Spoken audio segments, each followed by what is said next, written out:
I never thought a birthday could ruin someone's entire view of their own family. But that's exactly what happened to me the day my dad handed me a small envelope with a forced smile and told me it was for the best. Inside that envelope wasn't money, or a heartfelt letter, or even something meaningful. It was a one-way plane ticket, not round trip, not even to somewhere I wanted to go, just one way out of their lives. They expected me to leave quietly like some unwanted guest who overstayed their welcome. They thought I'd walk away, defeated, embarrassed, completely powerless. They had no idea that the son they were throwing away was actually a secret billionaire. Not rich, not well off. I mean billionaire, with a B. And the fact that they didn't know well, that just made what came next a whole lot more interesting. But before I get into everything that happened, I need to ask you this. If your own dad tried to kick you out of your house on your birthday, using a one-way ticket as some twisted gift, would you walk away peacefully, or would you do what I did? Was I wrong for how I handled everything that followed? Tell me honestly. I guess to understand how insane that birthday was, I need to start from the beginning back when things were already bad, but not completely shattered. I grew up in a middle-class family that had constant financial issues. My dad was strict, controlling, and honestly, a bit obsessed with power. My mom was quiet, always trying to balance the tension he created. My younger sister, though, was the golden child. She could do no wrong, even when she was wrong. If I forgot to take out the trash, somehow it was a federal crime. If she totaled the family car, it was an accident, and these things happen. Dad's favoritism wasn't subtle. He poured every resource, every ounce of affection, every opportunity into her while expecting me to basically raise myself. Birthdays, holidays, family trips. She always got the nice things. I got the leftovers. At first, I accepted it because I didn't know any better. But as I got older, things got worse. When I turned 16, I started working odd jobs fixing computers, building websites for small businesses, tutoring classmates in math. I didn't get an allowance like my sister, so money was something I had to grind for. That grind taught me something my family never taught me: independence. And even though it wasn't planned, this independence became the foundation of my secret life. When I turned 18, I developed a small piece of software, a productivity tool, that somehow went viral in the tech community. I didn't expect much from it. I put it online for free, added a feature where people could donate if they wanted, and within months it exploded. I received emails from investors, companies, people wanting to license it. I felt overwhelmed, but I wasn't stupid. I hired a lawyer, formed a small company under a pseudonym, and negotiated deals that turned my tiny project into a multi-million-dollar business before I even hit 20. My family had no idea. I kept my laptop locked, my finances separate, and my lifestyle modest because I didn't want to give them any reason to interfere or use me. While my success grew, my relationship with my family deteriorated even further. My dad constantly told me I wasn't doing enough, that I was lazy for not pursuing the career paths. He approved of joining the military, becoming a mechanic, working in construction. He never believed in dreams that didn't match his worldview. Whenever I mentioned tech or anything remotely ambitious, he called it unrealistic. Meanwhile, my sister, who barely passed her classes, was constantly praised. When she announced she wanted to be an influencer, he bought her new phones, lighting equipment, even a camera she never used properly. But the final straw, the thing that pushed them to kick me out, was something so stupid it still amazes me. One night, my dad demanded I hand over some rent money, because, in his words, I'm not gonna let a grown man live in my house for free.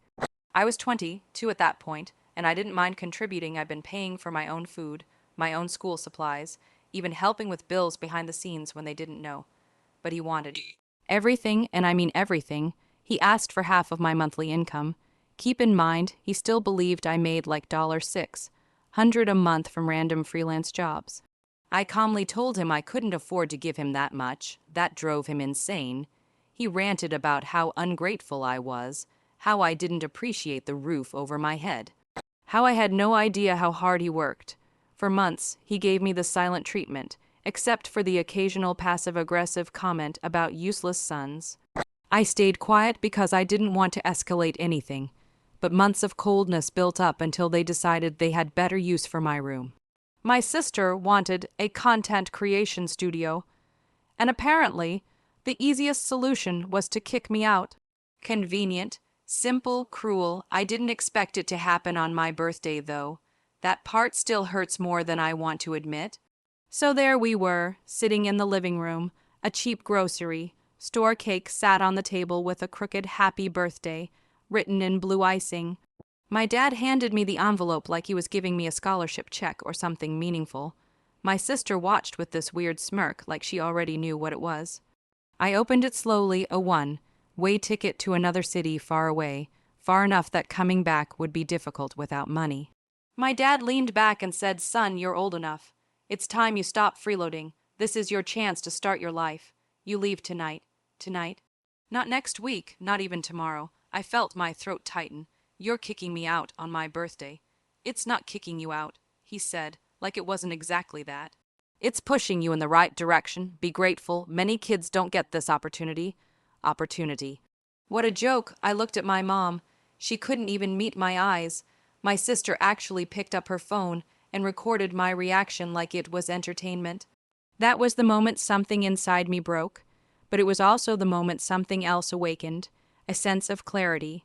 I realized I didn't need them, not financially, not emotionally, not in any way. They believed they held power over me, but the truth was the opposite. Still, before I tell you what happened next, I need to ask you, what would you have done if your own family treated you like this? Would you have walked away silently? Or would you have shown them exactly who they were messing with? Because at that moment, I had a choice: either leave quietly like they wanted, or show them the consequences of underestimating me. Pause for a moment and comment below what you would have done in my shoes, because honestly, I still don't know if I handled it the right way. But I do know it was necessary. So here's what I did. I didn't yell, I didn't cry, I didn't beg. I simply stood up, folded the ticket back into the envelope, and said, "Thanks, I'll be gone tonight." My calmness caught them off guard. My dad actually looked disappointed that I wasn't breaking down. My sister muttered, finally, under her breath. But inside, I wasn't hurting anymore. I was planning. I went upstairs, grabbed my laptop, my backpack, and the few clothes I owned. I didn't take much because I didn't need anything they gave me. Everything important was already in my name, under my company, under my accounts. Before leaving, I walked through the hallway slowly, realizing how little this house meant to me. It was everything to them, but nothing to me. I ordered a rideshare, left the house without a word, and let the door close behind me. They didn't run after me. They didn't apologize. They didn't even call. Good. The first thing I did was go straight to one of the penthouses I owned in the city under my company's name. A stunning place floor, ceiling windows, a panoramic skyline view, Italian marble floors, a private elevator. I walked inside and just breathed. For the first time in a long time, I felt safe. I felt free. I finally allowed myself to feel everything: anger, sadness, betrayal, but also a strange sense of relief. The next morning, a few with a THINGS, I had been DEL, a YING, Seslady heart, and a clear mind. Startup, investment in a tech firm, you begin to realize that you are not just thinking your life into. And most importantly, the launch of a subsidiary that required a full PR campaign. Within 48 hours, headlines appeared everywhere. Young billionaire tech prodigy revealed after years of hidden success. I didn't plan for the article to go viral, but it did, and it spread fast. Guess who saw it? Guess who suddenly didn't feel so comfortable? My family. The panic started with a text from my mom, "Can we talk?" Then one from my dad, "Come home, son. We need to discuss some things." Then a paragraph from my sister begging me to help fund her influencer career. I ignored them for days. Eventually, they showed up at my office building. They weren't allowed in, of course. Security had strict instructions. But watching them from the cameras was surreal. My dad yelling at the receptionist, my mom crying, my sister trying to charm the staff. Later that evening, they found my penthouse, still not sure how. Probably someone from the old neighborhood told them where I was living. They buzzed the elevator repeatedly, and when I finally answered the intercom, my dad said, "Son, we didn't know. If we knew you were doing all this, we wouldn't have made you leave." Exactly. I said, "Silence, they didn't want me. They only wanted access to what I had. Please." My mom said, "We're family." "No," I replied. "Family doesn't treat someone like trash unless they see a benefit." My dad then did something I'll never forget. He tried to guilt trip me. He said, "After everything I've done for you, this is how you repay me." I laughed. For the first time in my life, I genuinely laughed at him. "You didn't raise me. You tolerated me until you thought you could get something out of me." He started banging on the door. Security escorted them out within minutes, but the real climax came when my dad filed a lawsuit, yes, an actual lawsuit claiming he was entitled to part of my wealth because I supposedly developed my skills in his house. My lawyer demolished the case in court. The judge dismissed it so fast my dad didn't even have time to react. That day I realized something powerful. I didn't need revenge. My success was revenge enough, their desperation, their panic, their regret. It all spoke louder than anything I could have done. In the aftermath of everything, I rebuilt my life without them. I surrounded myself with real friends, people who valued me. I invested in charities, supported young developers, and even funded scholarships for students from families like mine. Kids who were underestimated, ignored, pushed aside.